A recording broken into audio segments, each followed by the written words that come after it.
जिंदगी जीना आसान नहीं होता। बिना मेहनत के कोई महान नहीं होता। जब तक ना पड़े छेनी हथौड़े की चोट, पत्थर भी भगवान नहीं होता।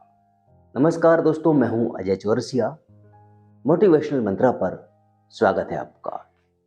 दोस्तों, गांव में बड़ा ही भव्य और विशाल मंदिर बनकर तैयार हो चुका था और उस मंदिर में हनुमान जी की प्रतिमा स्थापित की जानी थी।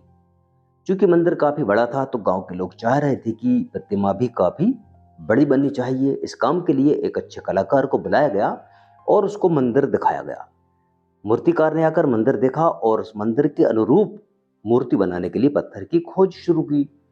आसपास के जंगल में उसको दो पत्थर मिल गए और उन दोनों पत्थरों को उसने उठवाकर मंदिर के सामने रख दिया। एक तय समय पर शुभ मुहूर्त देखकर उसने मूर्ति बनाने का काम शुरू किया। सबसे पहले उसने एक पत्थर पर छेनी हथौड़ी के माध्यम से उस पत्थर को तराशने का काम शुरू किया तो पत्थर के अंदर से आवाज आई, हे मूर्तिकार, तू मुझे चोट मत दे।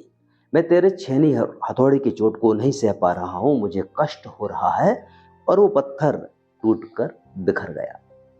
क्योंकि मूर्तिकार जानता था कि हर पत्थर मूर्ति बनने के लिए नहीं होता है, इसलिए पहले से ही वो दो पत्थर उठवाकर उसने रखे थे।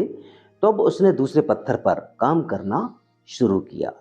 इस बार उस पत्थर के अंदर से आवाज आई, हे मूर्तिकार, तू मुझे चोट दे, तू मुझे तराश, मुझे मूर्ति बनना है।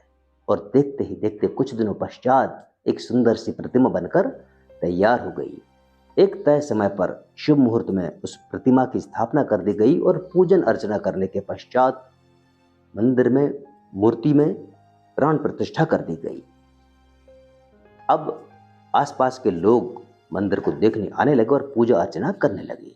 अब वहां पर जो टूटा हुआ पत्थर था, जो मूर्ति नहीं बन पाया था, उसका क्या करते तो उसको भी मंदिर के सामने रख दिया, जिससे कि लोग उस पर नारियल फोड़ सकें।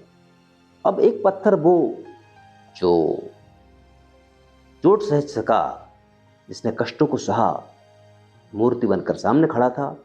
लोग उसकी पूजा कर रहे थे। और एक पत्थर वो जो चोट नहीं सह पाया, अब वो जिंदगी भर नारियल की चोट को सहेगा।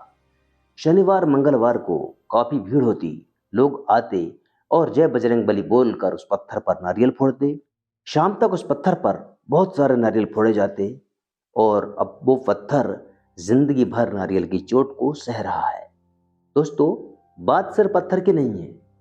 कोई भी रत्न हो, डायमंड हो या पन्ना हो, हीरा, कुछ भी आप ले लीजिए, जब तक उनको तराशा ना जाए उनकी कोई कीमत नहीं है। ठीक इसी प्रकार हमारा जीवन है। अगर हमें ज्यादा तराशा जा रहा है तो हमारी कीमत ज्यादा बढ़ने वाली है। आप जितना ज्यादा तराशे जाएंगे, आपकी कीमत उतनी ज्यादा बढ़ेगी। जो भी हीरा लेता है वो जानता है कि उसके अंदर क्लियरिटी कितनी है, वो कितना स्पष्ट है, उसके अंदर ट्रांसपेरेंसी कितनी है। और ये सब लाने के लिए उसको ज्यादा से ज्यादा तराशा जाता है। तो आप समझ गए होंगे कि जो जितना ज्यादा तराशा जाएगा उसकी कीमत उतनी ज्यादा बढ़ेगी। ठीक इसी प्रकार हमारा जीवन है। जिंदगी में कुछ पाना है, कुछ करना है, तो अपने आप को कष्टों में झोंक दो, कड़ी मेहनत से पीछे मत हटो। क्योंकि सोना आग में तपकर ही कुंदन बनता है और सूरज की तरह चमकना है ना, तो सूरज की तरह जलना होगा। तो जब भी आपको लगता है कि आपको ज़्यादा कष्ट मिल रहा है, ज़्यादा तराशा जा रहा है, ज़्यादा मेहनत करवाई जा रही है, तो हो सकता है ये आपके लिए अच्छा हो, आपके लिए बेहतर हो। और अगर आप कष्ट नहीं सह पाएंगे तो जिंदगी भर कष्ट सहेंगे। तो अभी कष्ट सह लीजिए, जिससे कि आपका जीवन उज्जवल हो और आप जिंदगी में कामयाब हो सके। दोस्तों, कहानी अच्छी लगी हो तो प्लीज़ लाइक कीजिए, शेयर कीजिए। धन्यवाद।